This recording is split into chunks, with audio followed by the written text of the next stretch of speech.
Hello, so very quick video on movement for labour. So before we talk about the movements you're going to use, we're going to talk about why you're going to use movement. So really quick summary why moving in labour is important. First off, I want to say we're not prescriptive. I don't give you any kind of prescriptive routine. I can't say at that point of labour you're going to do that, at that point of labour you're going to do that. I can't. What I can do is give you a broad understanding of labour, and then we can give you the tools and the abilities to trust your instincts, to trust your body, to understand why you might be doing something at a particular time and just to go with it. So why movement is important. If we think about the tight jean analogy, if you've got a big object going through a smaller space, so my lovely chunky thighs going into my really skinny jeans, I don't just pull my skinny jeans on, I pull them on and I wiggle and I move them. So I wiggle and move myself because I want to, nearly fell off my birth ball then, I want to create space, and the way I get my big thighs into my small jeans is by moving and creating space. When you're in labour, the baby has to manoeuvre through the birth canal, so if we are moving and we are fluid and we are harnessing gravity, we're going to help that baby to move down through. And actually sometimes a millimetre of space is going to make all of the difference to your baby. So we are creating space by moving, we're harnessing gravity. So when we have a contraction, the uterus is going to surge forwards. So I'm going to stand up so you can see. So if you are laying flat on your back on the bed, imagine I'm laying down here and I'm having a contraction, my uterus is surging forwards with a heavy baby, I'm going against gravity. If I come here into this position here and I have this surge forwards here, going forwards, I'm harnessing gravity. I'm making it easier for my uterus to work because I am going with it.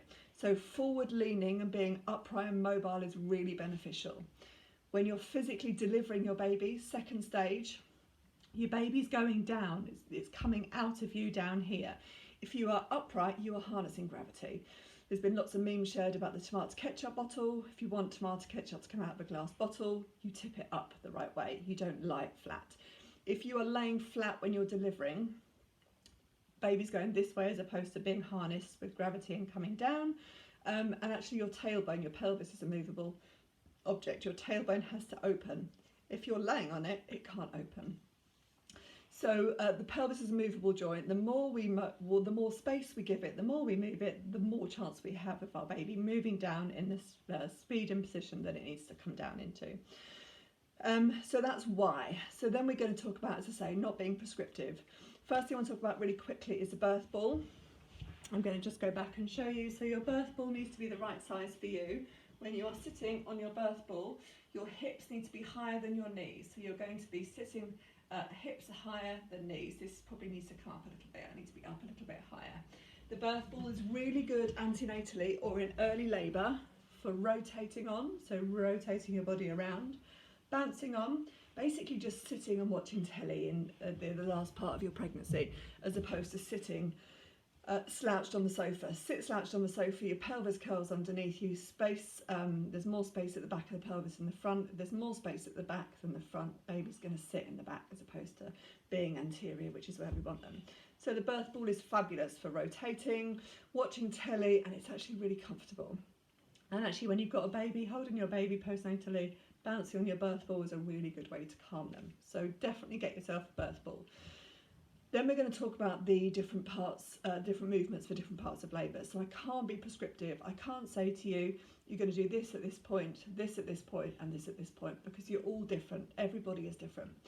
I can give you a generalisation and I can give you an understanding of why you might do things. And then it's for you to go with your little toolkit to do and give birth how you need to give birth.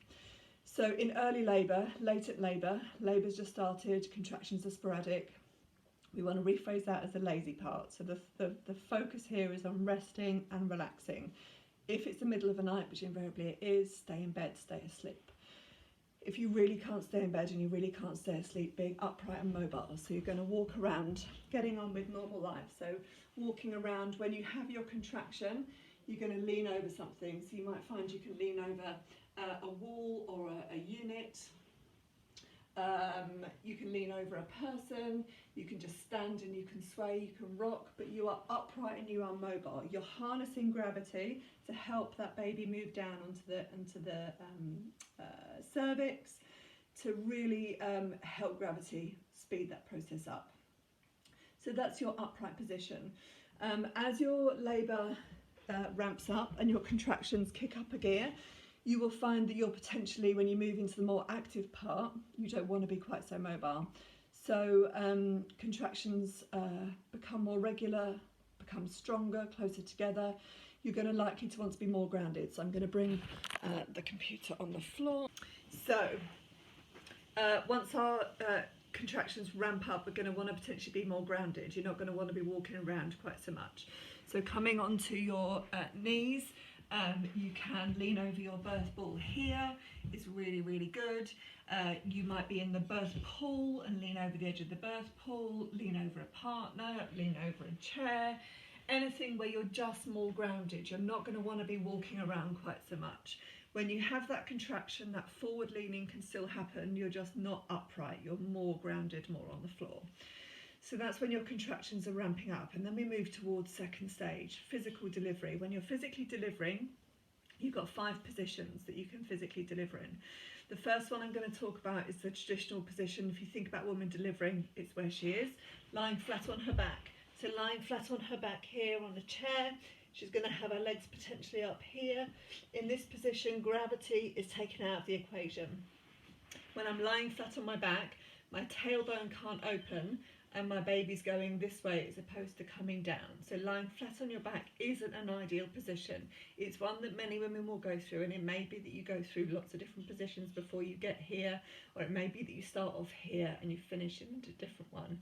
It's not the ideal go-to one because of gravity. If you're on the bed, the next option is to lie on your side. So lying on your side here, somebody can support your leg here. You're not harnessing gravity because again that baby's going down here as opposed to going down, but your tailbone can open. So lying on your side and having somebody support you here is a good option. So you've got lying flat on your back, you've got lying on your side.